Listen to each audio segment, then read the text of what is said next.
Welcome to That Entrepreneur Life, a podcast about entrepreneurship that takes you from idea to launch and beyond. Each week, your hosts, Andrew Lees and Clint McPherson, discuss different business topics aimed at adding value to any entrepreneur's journey. Welcome back, everyone, to another episode of That Entrepreneur Life. I'm Andrew Lees, and I'm here with my co-host, Clint McPherson. What's up, brother? How you doing? Not much, man. Just like we mentioned a little bit offline, it's Friday. Feeling good. Yes, sir. As entrepreneurs, though, I don't even know sometimes unless you're going on vacation like our guest today, you don't even know it's Friday a lot of the times. And kind of when does your week actually end as an entrepreneur? Who knows? But it's always a good thing to know that, hey, Friday is here. So even if you're still working, you do have family members that typically, if they're working a traditional job, 9 to 5, they're going to be here with you on the weekend and maybe support you and push you through the end. But like I said, we have a special guest today. Like always, I want to welcome her, and we want to welcome our special guest today, 𝗖𝗹𝗶𝗶𝗄 𝗟𝗲𝗄𝗏, to the show. How you doing today? Hey guys, thanks for having me. Yeah, awesome to have you on the show, Elizabeth. Very cool to have you. So before we get into everything and our questions, can you just give us a quick overview of who you are and what you're all about? Yeah, my name is 𝗖𝗹𝗶𝗶𝗄 𝗟𝗲𝗄𝗏, and I am the owner of Absolute Marketing. We're a marketing firm that helps small business owners and nonprofit directors to actually create all of their marketing for the entire year in 5 days. Love it. That's very cool. Elizabeth, that gets me pumped up because, again, I started my digital marketing agency because I had a passion for small business, right? And again, I think when an entrepreneur takes the path and really hones in, because look, majority of businesses, especially in your local area, there are a lot of small businesses, right? So there's so many people we can reach and so many people we can touch and so many people we can help, because again, a lot of the small businesses I'm not saying they're not educated, but they might not be as educated in digital compared to what they even started with, maybe traditional marketing. Maybe they've been in business for, they just started, or they've been in business for 50 years and all they know is traditional, right? And all they can think of is, hey, putting a flyer or something on a wall or on a door somewhere and thinking that they're going to get traction. But really, marketing agencies, what we have at our disposal in this time or this day and age, I mean, we can give them so much more of an advantage and help level that playing field. So I really love that you just introduced and basically said that small business is where your actual passion is. Yeah, I've been working with them for almost 20 years, and it's definitely, this draw. And when I started my business 14 years ago, it was just this is what I'm supposed to do, and it didn't even seem like a business at first. I thought that I was just making myself a job. I was just making some money on the side. Right. But it actually was my full-time thing. And when I was actually able to go full-time and support myself fully, then it was just like, I've made it. You arrive at these levels and at these milestones, and you when you go full time for yourself, you're like, oh my gosh, that was amazing. And sometimes you even kind of blow past it and then look back and go, oh man, I made that. I was already there. Yeah. You got to be grateful for that. That's a huge milestone. Yeah. So, I mean, Elizabeth, you're now an expert marketing coach. I mean, you've been doing this obviously for a long time. And obviously when you become a coach in something, obviously you have a strength, right? That you can actually help people out with. Before you got to where you are today, though, can you take our audience back to when your entrepreneurial journey started and what it is about entrepreneurship specifically that led you to where you are today? Yeah, I was 20 and I had just gotten married. I was working a software development job. Hated every minute of it. I really did. I was in a cube and I just felt like, is this what my life is going to be like? And I was 20 and I was already disgruntled and ready to quit. But what ended up happening, and this is kind of the sad part of the story, but my husband actually left me and I had nothing. He filed for divorce. I was kind of out on the street, if you will. And I had to move back in with my parents, which was I felt like Alice in Wonderland when she's the big Alice in the tiny little house. And her arms and legs are out the windows and doors. And I was like, that can't stay here. I can't, just kind of wither away and go into nothingness, because this is too constricting. And, I just knew I needed to do something else, and I was meant for more than that. And my parents ended up moving to another state about 700 miles away. And I went with them because I had nothing else to do. And I got a part-time job, and they were like, you can just stay with us. And I said, I really want to go out. I really want to get my own place. And I started to look for jobs. And at that time it was, 2007, and it was the recession was hitting, and the housing bubble was, bursting, and everything was just a mess. And I was sitting there going, I'm overqualified for these jobs. I'm underqualified for those jobs. And no one would have me, basically. No one would actually take me on. And my mom just said to me one day, why don't you just make yourself a job? Because there's nothing out there. You're going to have to figure this out. And she said, just pick 2 things you like and make a job. So I actually ended up picking old people and computers because I liked both of those things. And I'd worked at a library, and I'd met all these great older people who had all these amazing stories. And I just liked being around the older generations and grandparents' ages. And she was like, okay, find a place where those 2 things exist. And I was like, I guess senior centers. And in Florida, there's a million of them. There's a senior center on every corner. So I had a good picking of that, and I started to go there. I started to teach classes. I just called up and said, do you have a computer lab? Yes or no? Do you have a computer teacher? Yes or no? How much do you pay? And so I started at like $15 an hour, only on the times that I was actually teaching. So like 2 hours a week, $15. I was making $30. Yeah. But as I started to teach the classes, I started to get people to say, hey, come to my house. Hey, fix my computer. I don't know why my printer's doing this. And I actually built an entire business for 10 years out of computer repair for basically the senior population in Florida. That's amazing. Especially because you didn't really go into it necessarily with that intention, but it came organically. You figured out that there was a need for that. And you got to service the people who you like to, really enjoyed being around too. So that's amazing. Yeah. It was really fun. I really, from that angle though, it's like, that is what the type of stories we want to be, those need to be told, right? Those are the stories that, like, you were down and out, right? Things seemed like they weren't going your way. You could have easily thrown the towel in. That is the true entrepreneurial spirit though. At least at the time you didn't know that's what it was, but sitting back and reassessing, making moves that you might not felt comfortable with at the time, whether it was moving back with your parents or finding or trying to figure this out on your own. And then again, coming full circle, words of wisdom from your mother, right? Because the people that really speak to you in your life, they typically speak from experience, right? The older generation or the people that have helped raise you, other entrepreneurs. And it's just inspiring when you hear that from somebody. You actually listen to your parents, right? Like, you listen to your mom, and it was like, okay, you might be onto something here. Let me pick a few things that you love. And a lot of people, like, they will go after something because, one, it's easy.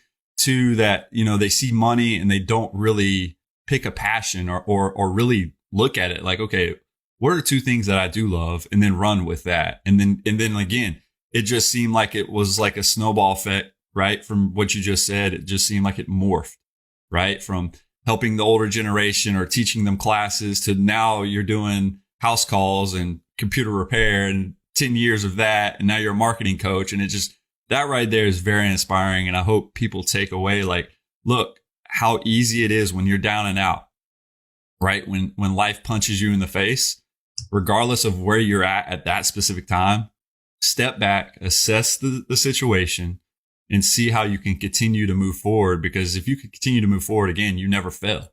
And that's what we've talked about on our past few shows, right? With a couple of our guests, Andrew. It's like, as long as you don't throw in that towel and throw that white flag up and you keep moving, that's more than 90% of the battle right there. Yeah. Because most people are, they're getting to a difficult part and just giving up. One of the things I love about that story, Elizabeth, is how you weren't making very much money because, you were charging a relatively low, but I'm sure reasonable and fair, very fair, hourly rate. And you weren't working that many hours then, but you you kept, you stuck with it. You kept at it, and you found the opportunity. You were ready for the opportunity when it came around. I think that's what a lot of people miss, and it's a struggle for a lot of entrepreneurs. Is you're going, and you're right there. You're just about to, strike gold, find that opportunity, and then people give up. And there's this fear: am I on the right track? Am I on the right path here? So you don't know. It's not that success or finding that opportunity isn't guaranteed.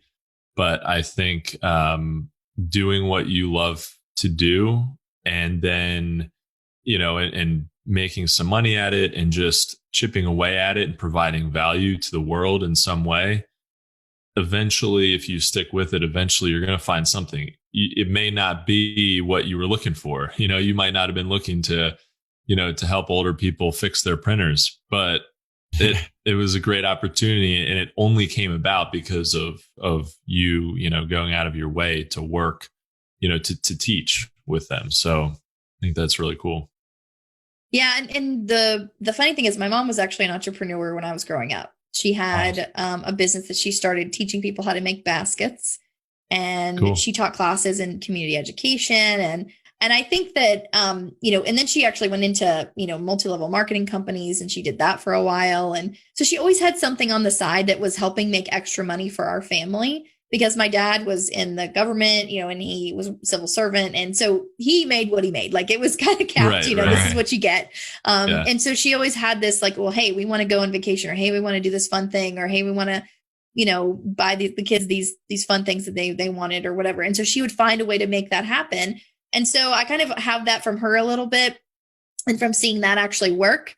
And it's funny because the advice she gave me, I've since remarried, and when my current husband, and when he was actually dealing with a similar issue, he had quit a job that he hated. He had just been basically, I have nothing to do. Like, what am I going to do? Mm-hmm. We racked our brains for 3 days. We were like, okay, you could try this. No, I don't know about that. Well, you could try that. Okay. And it was just this massive like stress.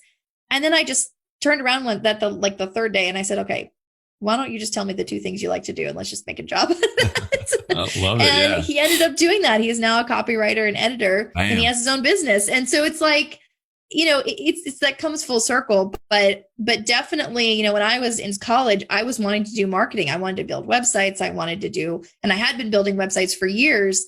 And then when I went to the software development job, I thought I would be doing that, but it really wasn't, Yeah. And then when I actually started this company teaching computers, and it was kind of my lowest common denominator. It was I know how to do it. I could do it with my eyes closed, and I can help people. And it's going to be something that I felt was easy for me. I wasn't challenging myself at all, but the challenge ended up being starting a business, negotiating pay. Yeah. When people started asking me to come to their homes and fix their computers, I was like, I'm just going to double what I'm making, $30 an hour. I don't know. And so it just kind of grew from there. And I did start at that low amount. I started, at the bottom, and I ended up, before we sold that company, we were doing $75 an hour. We had 2 employees, and then we sold the company. And so I had built my other business, my marketing business, kind of in the middle of all that, because I didn't even realize I had a business to begin with. And when I started going to networking things, and I started being invited by other business owners to do, meet other business owners, I was like, there's other business owners? Like, I'm a business owner, and I didn't really see it as that. Yeah. But then when I started to meet them, I realized, well, dang, I've been doing this for 5 years, I'm up there, and people had just started, and I was kind of one of the old people at that point. And then I started to realize that I had a really good marketing tactic. And that's why I had been in business for 5 years. And that all these things that I had done for myself, I could now do for other people. And that's when I started the marketing company, kind of in the middle of running the other company too. That's awesome. Yeah. I mean, it's sometimes you don't realize that the thing that's really easy for you is really, really difficult for somebody else. And there's an opportunity there, so and then you can get in with that easy to do thing, the thing that you can do with your eyes closed, and then always challenge yourself, right? To do it a little bit better, provide a little more value, add a service or whatever. step outside your comfort zone. But I think it's a great idea to just, get in with what you know really well. And, there's somebody out there who wants to know how to do that and who doesn't have any idea. So, and I mean, especially with marketing. Yeah. Marketing seems like this big, scary thing that there's a million moving parts, and it certainly can be. And there's all kinds of gurus out there telling you to do this and that. And, you have to do everything at once. You've got to be on all the socials at once and all this stuff. But it can be so overwhelming. So I love that your mission is with your marketing company is to simplify marketing for business, especially small ones where it is the most overwhelming. If you could pick one thing to focus on in your marketing effort, what would that be? The brand. It affects everything else. It really does. When we sit down with a client, the first thing we do is spend an entire day on the brand. The messaging, the way the logo looks, the colors, the name even. I've even changed people's business names because they just weren't resonating with their clientele or with their potential clients. Yeah. And so really focusing on that. It's not just about the pretty logo. I mean, people think, well, I got a logo, I'm fine. Right. No, make $1 million, a logo looks slick, yeah. Right. And it's really about the message is coming from your heart and like what your soul is telling the world, like, I can do this, or I know how to do this, or I think this is the best way, or whatever. And when people sit down with me, I actually tell them not to prepare. And I was actually on a call earlier and the guy was like, they don't bring you anything. And I was like, no, not really. And he goes, well, don't you like research? How do you do the client discovery? And I said, on the day, I don't actually research the client at all. And the reason I don't do that is because I want them to come in front of me and actually tell me about their business straight. Like I know nothing, which most times I don't. I'm just kind of like, okay, tell me about yourself. Yeah. And I want them to tell me about it because whatever they say in that moment, I can pick up those key things that a client would be picking up if they were trying to sell them something or sell them a service or a product. And what they kind of forget or lose is that they write all this stuff down and they take it from their mind and they start writing. And that's different than when you're speaking and when you're communicating with speech. And so when they'll talk to somebody, they can sell anyone on what they're buying or what they're selling. But when they actually write it for their website or they try to put it in a social post, it loses all of that. Yeah. And so what I try to do with that branding day is like, you tell me, and I'm going to pick out the pieces that are the best. And then on the next day, we're going to do the website. We're going to use all that stuff that you told me in the website. We're going to use all that stuff that's on the website in the social. And it just kind of waterfalls from there. Yeah. So if you can get that brand really solid, then you'll be good for the rest of it. Yeah. Keeps you from being all over the place too. And just really dials in your message. I like on your website where you identify the problem, where you say, do you feel overwhelmed with marketing? Are you confused by email funnels and SEO? What if you could eliminate social media anxiety?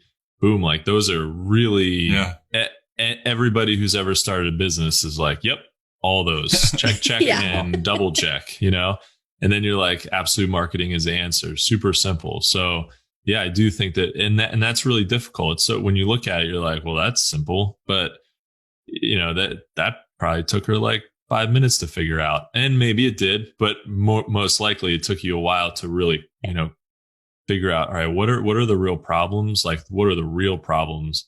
And what is my solution? How am I going to relay that to the customer in like a really super clear, efficient way where they just want to take action? Yeah. And I always talk about this with clients too, is, notice when I'm not selling on my website, I'm not selling markeing. Right. Yeah. I'm selling relief.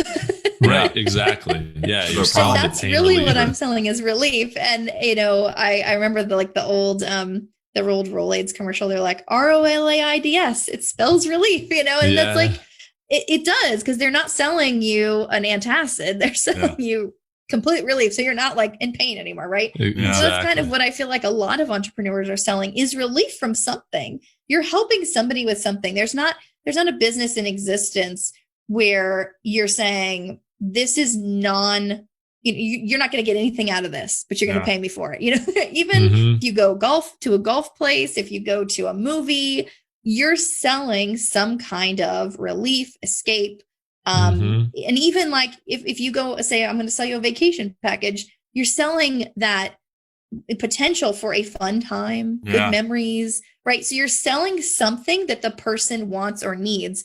And a lot of times where there's a pain point. Are you tired? Are you overwhelmed? Are you overworked? Exactly. Let me fix that, And so whatever that thing is that is the pain point for your client, you have to be able to sell the relief of that, not just the product that you're actually selling. Definitely.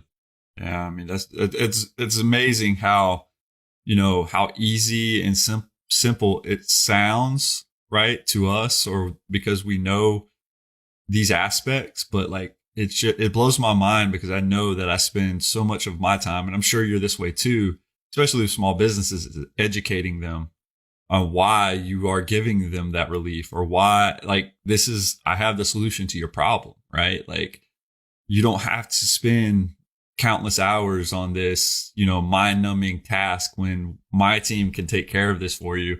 And again, simplify it for you. And I really think, and I've sat down with a ton of small businesses locally here, that I do a little bit of research on them when I go sit down with them, just so if they throw me any curveballs, I may be able to hit them, right? But at the end of the day, there's so many I've sit down with, and they don't know, right? They don't know their own story. They don't know who they're targeting. They want everybody. And it just, that frustrates me as an entrepreneur or as a business owner in my own business, because I'm like, okay, so am I going to have to make this story up for you?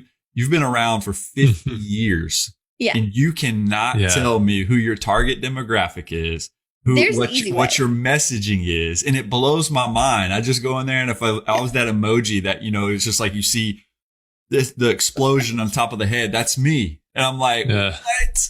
Like, are you kidding me? And then it's like, almost like, I just want to sell to everybody. And I'm like, we all want to sell to everybody, everything at all the times, right? Like, there's no time where we go into where we don't want to sell somebody.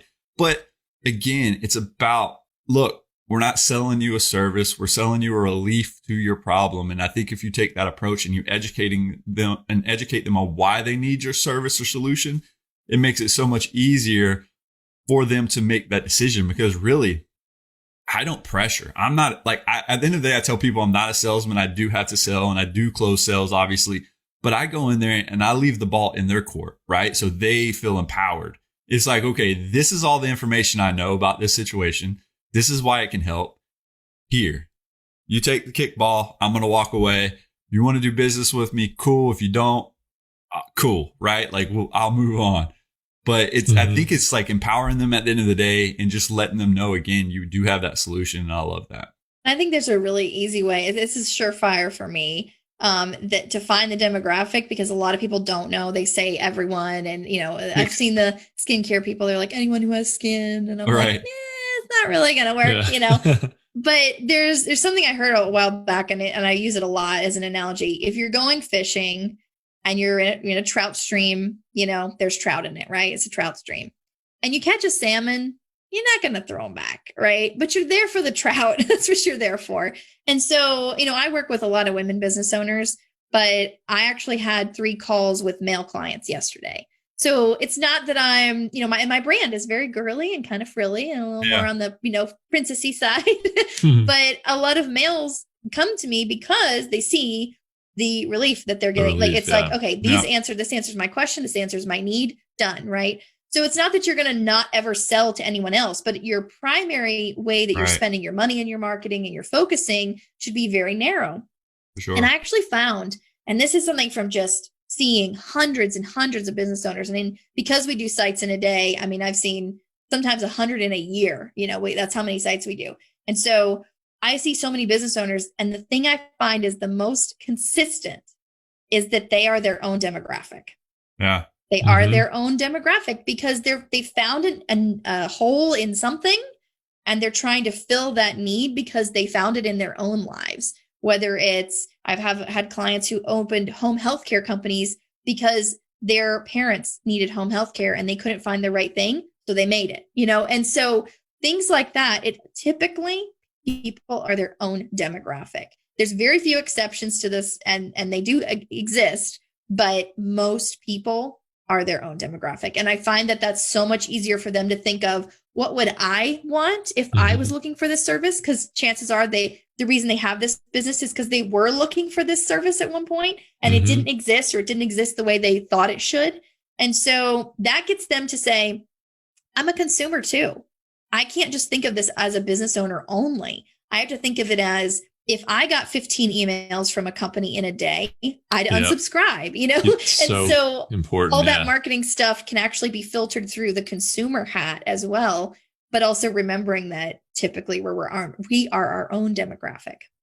I love that. Yeah, I think it's really important to remember that we're consumers, and put on that consumer hat before you send an email, before you send 15 in a day, because really I've definitely been there where as a business owner, I'm like, well, why wouldn't this work? Like, let's just get down, you're very like, let's just get down to it. Here's what it is. Please, I don't, this is a no brainer. People should buy this, or people should engage with this piece of content or whatever it is. And then you're scrolling through Instagram or your emails later, and you automatically delete very similar emails, or you automatically scroll right past a piece of content that was very similar to what you just created, because it just didn't resonate. And then if you think that way, and you think about, oh, what are the things that I actually do click on and read and take action on, that's what you really have to, the way that you really have to think about it. But it's tough to get there and to like really make that mindset and shift. So Elizabeth, let's switch a little bit and go over to the content creation portion of everything. So content creation for a lot of business owners, or just for anybody in general, it can be super overwhelming, right? Because a lot of people don't really know where to start. No, it's almost like having that writer's block from time to time. And with that said, what's your advice to people looking to distress the content creation process? You have to choose a day for the year. I like to do a day for a year, or sometimes people do a day for 3 months or 6 months. But you want to pick 2 time periods and put them as containers.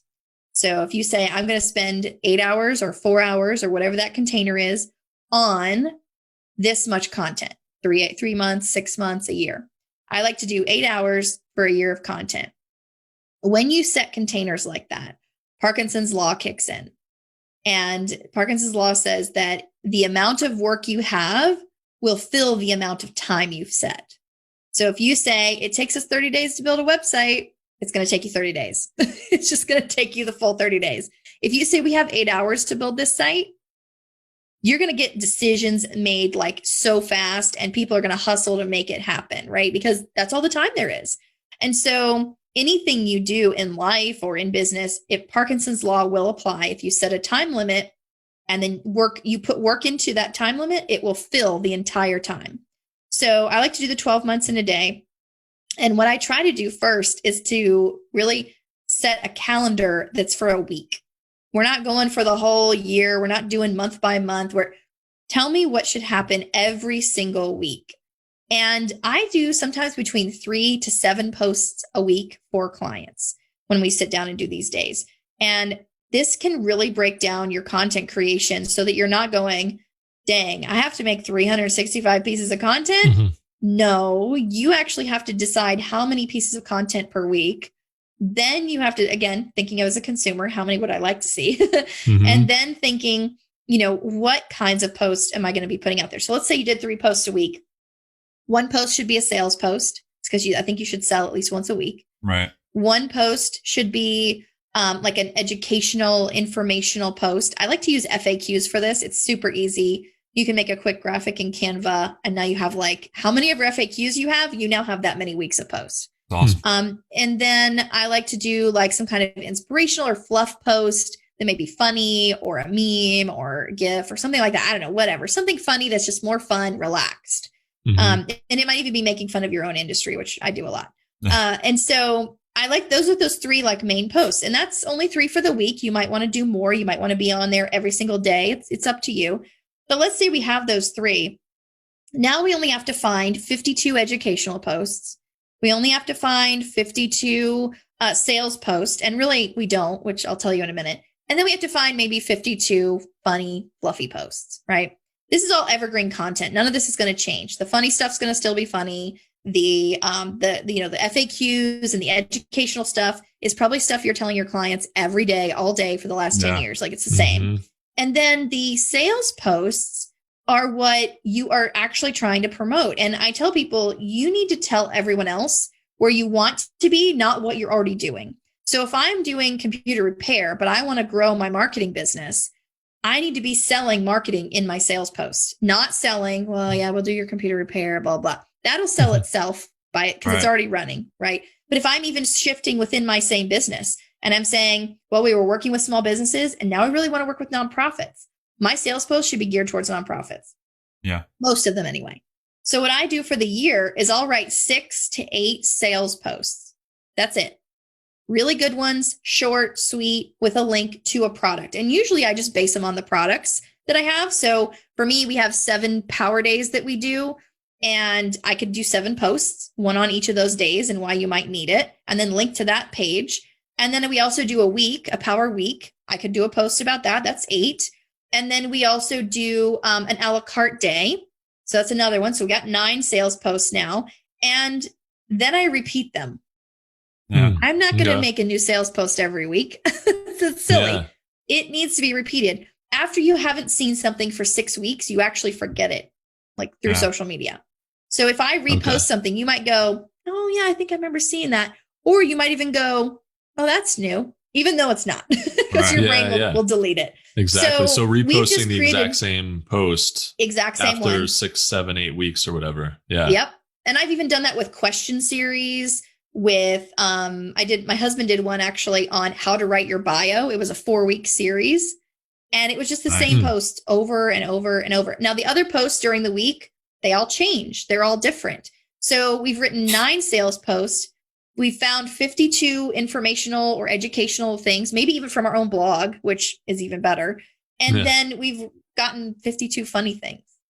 I mean, that doesn't seem that bad, right? That's a year of content. Yeah, that's amazing. And that's something that you could do in 8 hours, in 4 hours. Yep. Which is insane. So yeah, imagine that having, an entire year's worth of content in just 4 to 8 hours. Yeah. I mean, Canva, a day's worth of work. And Canva makes that simple, right? Yeah, like, I don't know if you use Canva. Oh yeah. I mean, but it just helps. Like, you can just line those things up and it's just like, boom, boom, boom, and throw them down, copy and paste, whatever it is. Make sure you have a background set, the font you want.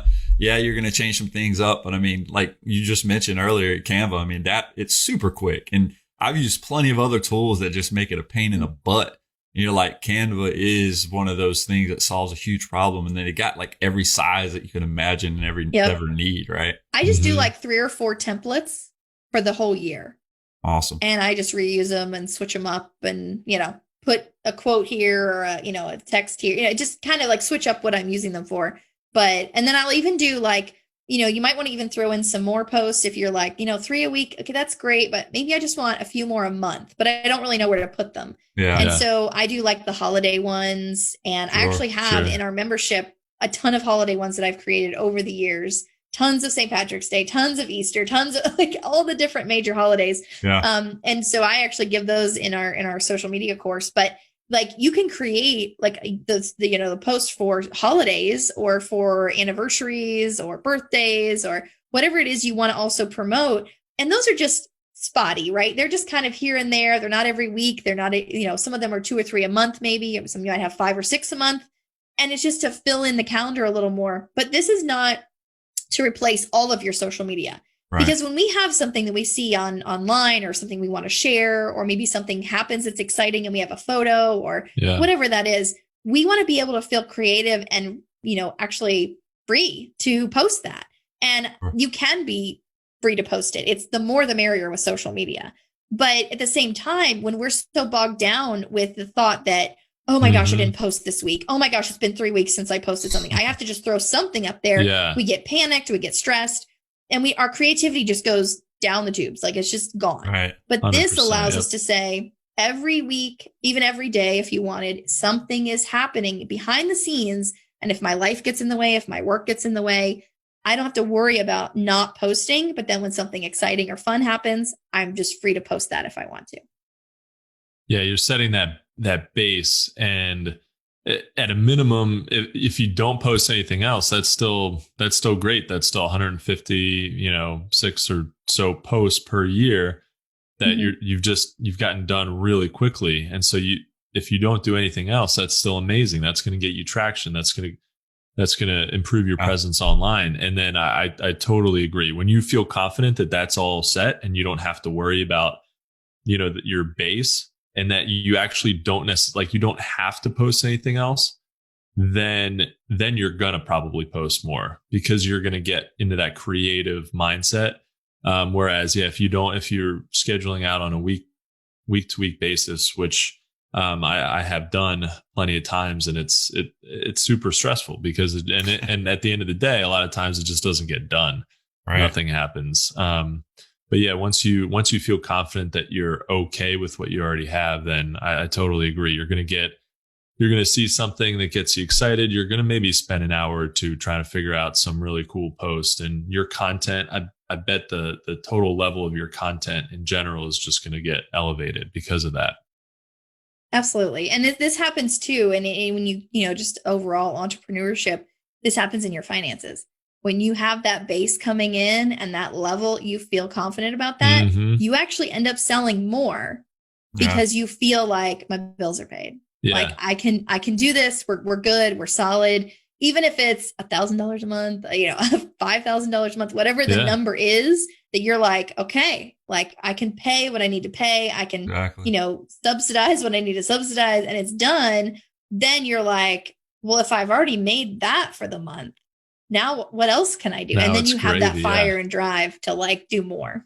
Sure. Exactly. Yep. That's exactly what happens when we're stressed about money, when we're stressed about creating content or whatever. It just seems to have that opposite effect. And it's so frustrating because we're like, I know I need to make more money. I know I need to make more content, but because that stuff isn't happening, I feel like I'm stuck. I feel like I can't move past it. So, and you get confidence back when things are going well. So then when things are going well, that's the time to really step on the gas. That's another good lesson. Like, don't just sit back and let things devolve back into where they were before. Right. So yeah, it's interesting. So through your entrepreneurial journey, Elizabeth, from the highs to the lows, what's been the most difficult thing for you about being an entrepreneur? Having business ventures fail, because I've had them do that before. Yeah. And actually, most recently, I was in a partnership with a colleague of mine, actually a client of mine. And in June of last year, we decided to open a company together. And it was a trivia company, an online trivia company during the height of the lockdowns. I saw these other trivia companies making $5,000 a night. And I was like, wow, oh, I've got to get in on this. And it goes back to what you said at the beginning. When you go after that money, it's not going to be the same as if you go after the passion. I don't have a passion for trivia. I don't even play trivia on a regular basis. And so I like it. It's fun. I started this company with her. We had it for about 3.5 months. We put so much money into it.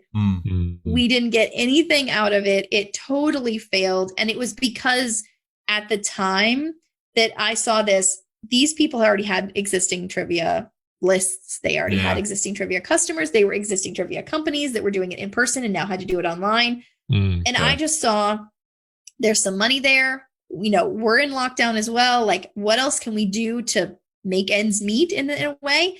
And I was like, let's just do this. Let's see if it works. And we ended up putting a lot of money into it. It was fun. It was definitely a learning experience. We had to hire people. It was in the end, it was a failure. And I didn't talk about it last year because it was too close.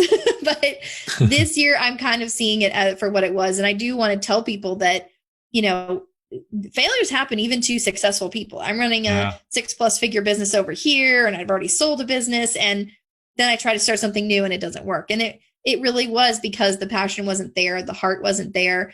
And also we didn't have the base that we needed to make something like that successful immediately. We would have had to wait a year or more to grow it. And we didn't really have the time for that. So it's I just want to kind of share that because even successful people fail. and frequently and recently.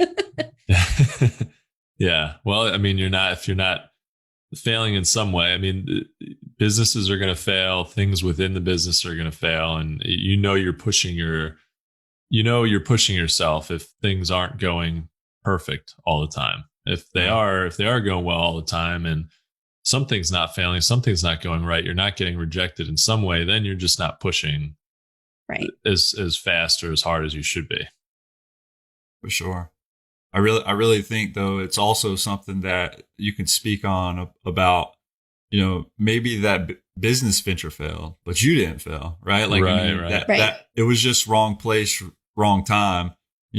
So you thought you saw something that you can capitalize on, but again, it wasn't something you were passionate about, something you don't do on a regular basis. Even if you enjoy it, it's not something that you live and breathe every night, right? It's not something that, hey, I'm playing trivia tonight, guys. I play it 7 days a week, guys. Right. I play it like 3 hours a day, guys, right? Like, it's not one of those things that, it might be like, hey, we're getting together with friends this week. Maybe something you do once a month, maybe something twice a month, but it's something that even if you enjoy it, again, you might have failed in that business venture, but you didn't fail as an individual. You just failed in that aspect. But again, you didn't put all your eggs in one basket. You might have spent a ton of money on it or whatever, but it was something that, you do have a business over here. You've sold a business, so you are successful. And I love how you just said, like, successful people or successful entrepreneurs, whatever, do fail. But at the end of the day, you didn't fail. Like I said, I don't believe overall. It's just that aspect or that angle that you took just wasn't the right thing to do, right? And I believe everything happens for a reason. Whether it just, like, again, is something that we have to go through to understand that there's always something better. And again, if we're not meant to do it, it's not going to succeed, right? Like, at the end of the day. And I really think that just I wanted to mention that before we move forward. Yeah, absolutely. And I also think that, it was about diversification. And sometimes diversification can really help your business. It can actually make you stronger because then you're not putting all your eggs in one basket. But in this case, it made not my other business weaker, but it did take away time, effort, energy, resources. And it was, even though it was for a short time and 3 months, 3.5 months, didn't feel short. It felt like a long time, but it did remove those things from the business that I did have and that I was still working. And it also made me stressed, tired. Yeah. It was more effort. It was more work. And I'm not saying that those things are bad necessarily, but in this instance, like you said, it wasn't the right place, the right time. There was no passion there. And that really can tell you if you should do something or not. And I feel that really strongly. I also hate working with partners, even though my partner was great. It wasn't like that was an issue, but I felt constricted by the partnership. And I'm very much like benevolent dictator. Like, I will take care of the decisions. And so that was constricting for me. And it was me pushing myself to try and do something different. But I realize now that that's not me. I'm not a partner type person. And that's fine. And other people are. But the other thing I realized is that, it was something that was not within my business plan. It didn't align with my other business plan. Yeah. If the diversification had aligned with my other business plan and it was going from, computer repair and then into marketing, it almost seems like it's in the same vein, right? It's kind of computers, technology, like you're still going in a direction. But this was like left field, it just took us in a totally different direction. And I really think that I didn't even take my own advice that I give my clients, which is go back to your business plan. Does this thing that you want to do, whether you really want to, or you kind of want to, or it's a lot of money or not, does it align with what you're already doing? Because that's going to make it more successful. You're going to support each other. Your businesses will support each other rather than them pulling at each other and basically taking resources from each other. Yeah, definitely. Yeah, I'm a member of a group on Facebook called Trends, and it's like a weekly email, and the whole thing is they talk about the trends, of different products, different services, like what's going on in the market.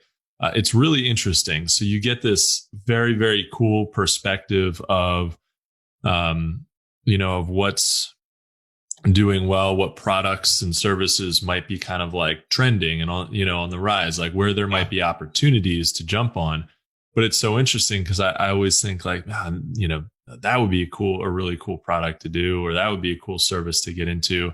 But then it's like, you know, I'm not going to get into home gardening, or, you know, like one trend might be like bonsai trees, and, you know, they go through the metrics and the numbers, and like they really dig into it, and you're like, oh, wow, there's a lot of money to be made in that.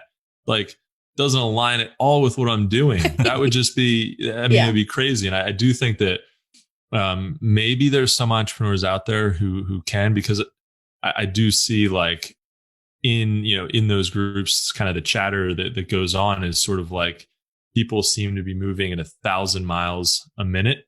Yeah. And it seems sometimes like some people are just doing a million different things. Like, oh, I'm going to do this, I'm going to do that, and then I'm going to be super successful here and there.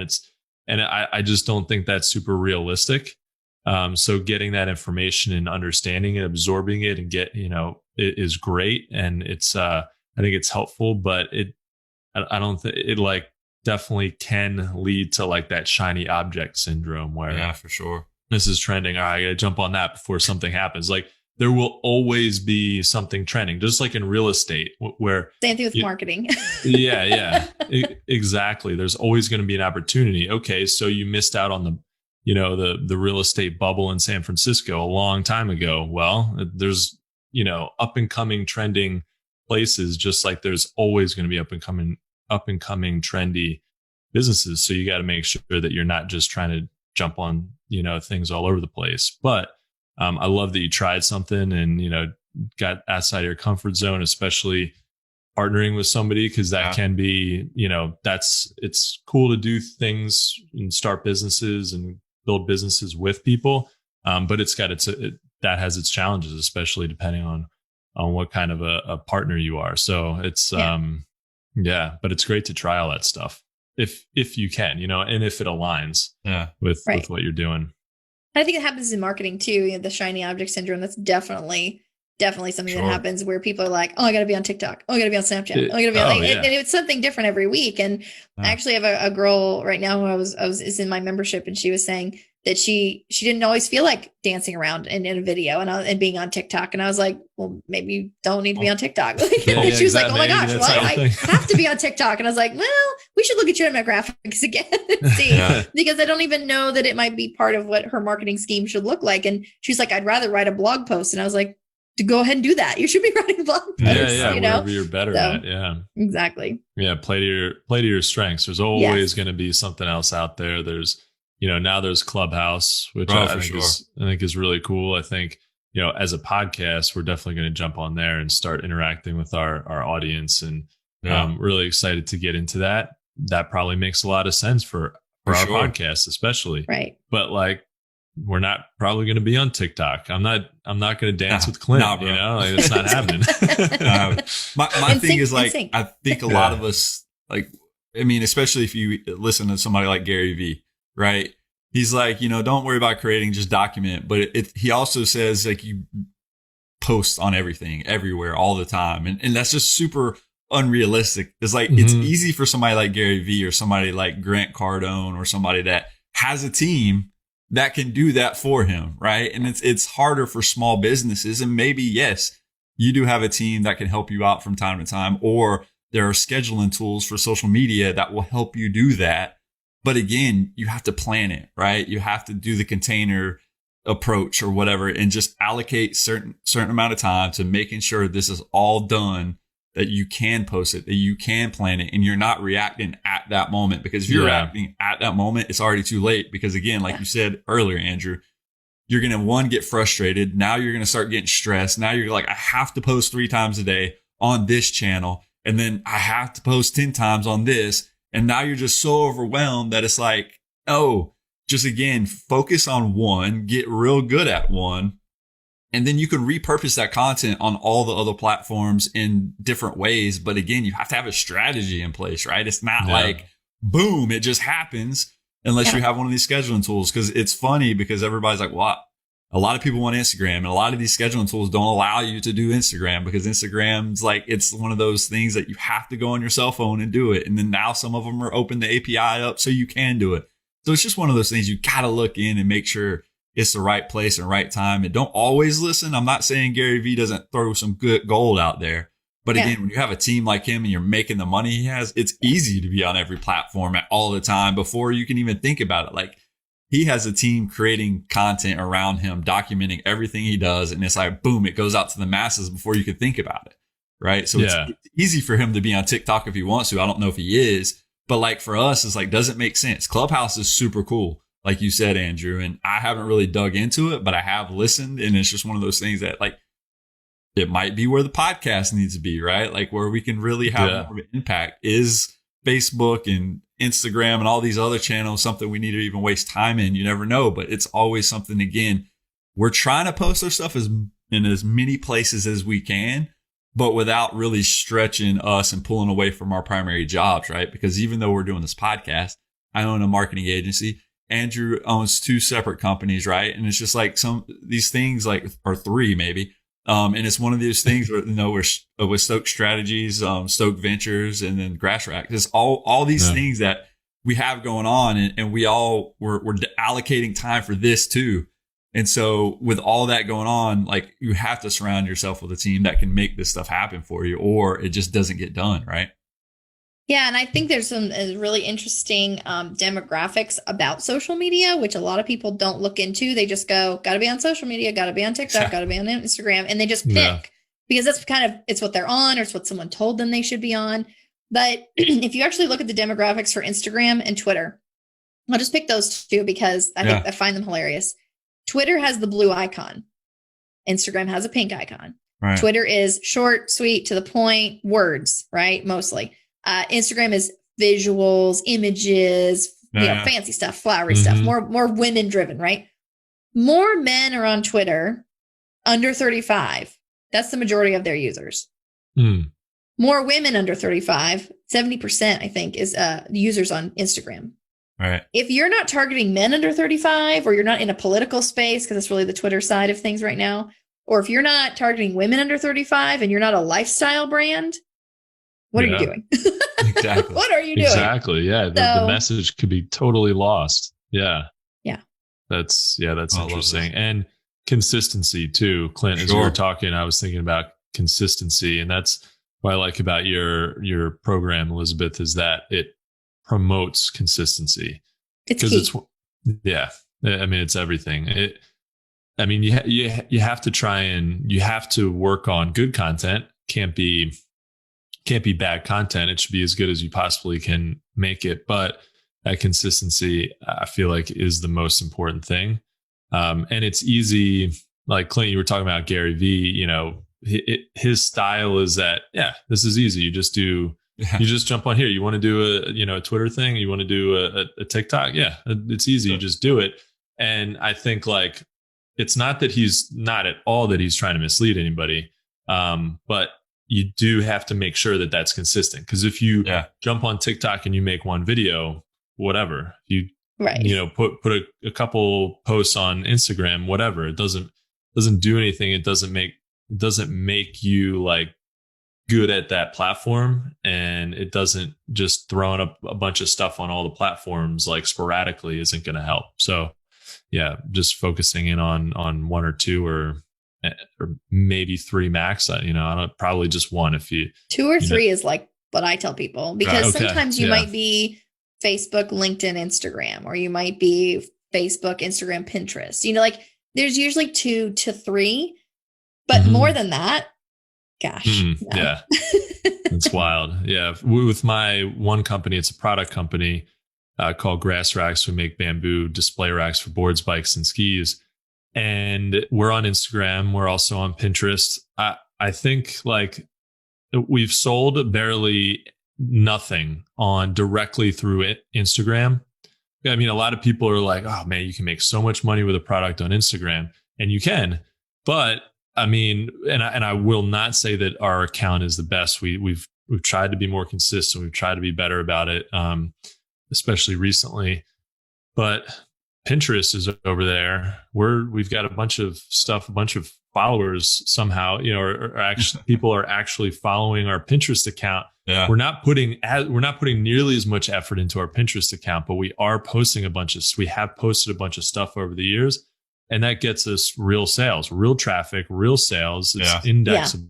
And it makes There's more a sense secret for about us. Pinterest, though. There's a secret. I'll tell you guys. Okay. But don't tell anybody else. This is hush hush. I was kidding. Yeah. Keep it on the down low, guys. Keep it on the DL, people. All right. So nobody use this. Just kidding. Use this. Use it. Definitely. Just don't tell anybody. So Pinterest there's a half-life of a post. So that means how long does the post live in the feed of that platform? So for example, Facebook is like 90 minutes. Instagram is about 24 hours. And so in LinkedIn's 24 hours as well. So that's about what we're seeing, right? So you got these like really short lead times. Twitter is 20 minutes, by the way. It's really short. Wow. So that's how long it lives in the feed. And then, when you go to your feed and it like automatically refreshes, that's when it ditches all the old posts and puts a bunch of new ones in. So that's kind of what we're talking about with half-life. Pinterest, first of all, they have a 10% more likelihood that someone will actually purchase through a Pinterest link. It's like it's an automatic like stamp of approval, like Good Housekeeping, like, yeah, buy this. Right. And then their half-lives of their posts, and this just blows my mind every time. It's 151,000 hours. Man. Holy crap. It's 3.5 months for one post. Yep. So the fact that you're getting great traction onto Pinterest doesn't surprise me at all. And I think that so many people discount it, especially when selling, physical products or actual, products. Because then when you're selling digital products, it's a little less, exciting. But when you're selling physical products that you're shipping or you're doing, like you said, for the displays and stuff, those people, like when I'm looking for something that's a physical product, I go to Pinterest.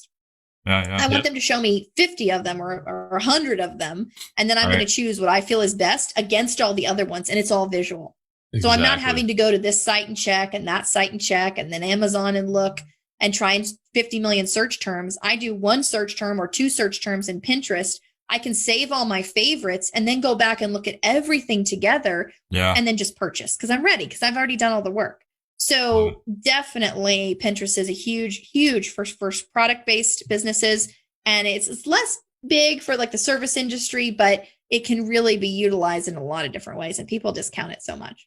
Yeah, definitely gets overlooked. And I know that they've revamped their whole marketing thing. And we've talked to people over there in their marketing department. And they were kind of, I think, going through some growing pains or trying to figure out how to do their ads and all that stuff. But yeah, even doing ads on Pinterest, our cost per click is way lower than Instagram. And it's like we were getting a bunch of traffic and sales. That's the thing. Like, who cares about traffic if it's not converting to sales? So exactly. So Elizabeth, as we wrap up this episode, I mean, I believe me and Andrew, we can talk to you forever and all day because I've enjoyed this conversation. But if you can leave our listeners with one piece of advice that they can walk away with or action, what would it be? I have two things, so I'll try and keep them short. Okay. The first thing is that whatever you're going through right now, whether it's good, bad, indifferent, it's temporary. And whether we feel like we're in a tough situation with our business or with our life or whatever it is, or we're not moving forward, that's temporary. You can make something happen to make the situation change. And anything that's I was in a bad spot, went through my divorce and I thought it was going to last forever, but it didn't. It was temporary and I was able to move out of that. So know that change is coming and you don't have to be stuck wherever you are for very long. It's going to change. And whether you're in a good position, that's going to change too. And you have to be prepared mentally and, even financially for those situations as well. And so just to be aware of that and not have this cloud hanging over you, but just to know I'm prepared. I'm ready to go for whatever's next. And at the same time with that, I read a book a few years ago that really changed my entire business and it was Profit First. And when I read that and I started implementing it, I can't tell you how much stress just went away immediately. It was like a melted like snow. It was just crazy. Right. And now that we've been using it for several years, we wouldn't have got through the pandemic without that. We wouldn't have been able to pay our taxes in the last few years without that. Like it was such a blessing. And to be able to feel compensated as a business owner and to be able to feel like the business was making money. And that would actually enabled me to hire my team. And we're going to be bringing on someone full time in a few months. Like this is definitely the missing piece for so many entrepreneurs when they feel like they're just living paycheck to paycheck. They're struggling to even make that. if you are not implementing profit first, even though it may seem limiting at first or kind of like, oh, it's a budget, it's not. It's so much more than that. It's a mindset. So I really encourage people to go get that book, get the Audible, whatever. You can find it at the library even, and get it and read it. I love that. That's really, really awesome advice. And yeah, you heard it here. Check out Profit First. It's a great book. I haven't read it from cover to cover, but so I have to. But we've Clint, we had another guest. His name is escaping me right now, but he teaches that, and he's kind of endorsed by the guy who wrote Profit First, and the content is we actually have my wife bought 𝗔𝗍𝗶𝗍𝗶𝗄 or whatever. That's exactly. Yeah, Rocky was really cool, and it's such a simple philosophy, but super powerful, and it makes you think like I need to make money. The point of having a business is to make money, right? But at the same time, you've got this thing that it's kind of like you've got to nurture it and help it and put money back into it. And so that balance is really tough. But at the end of the day, you got to make sure that you're making money with your business. So it's a really cool philosophy. And I love that even if you start with $100, $5, you can still use the system. Even if you bring in $5, you'll use the system. It makes sense. And you can pay yourself a paycheck on day 0, essentially. Exactly. Yeah. Even if it's $5, even if it's the smallest amount, the point is to make sure that you're allocating funds to the right places, and one of them is your pocket, right? Yep. 100%, guys. Well, I think that's a wrap for this episode. And from the both of us, Elizabeth, we want to thank you for taking the time out of your day to join us and adding value to what we're doing on our podcast. Thank you so much for having me. I had a lot of fun. Yeah, it was awesome to have you on, Elizabeth. Really fun time talking to you. And like Clint said, we could definitely talk for a while. So we'll have to have you back on. Thank you all so much for listening to That Entrepreneur Life. To learn more about what Elizabeth is working on, check out getabsolutemarketing.com. If you like what you heard today, please subscribe to our podcast, and don't forget to download our free ebook at thatentrepreneurlife.com. Thanks for continuing to support what we do as entrepreneurs. And don't forget to join us next week for another episode of That Entrepreneur Life. Thanks for listening to That Entrepreneur Life podcast. Be sure to visit thatentrepreneurlife.com to join the conversation, access our show notes, and discover our fantastic bonus content. Don't forget to join us next week for another episode as we continue to add value. Until next time.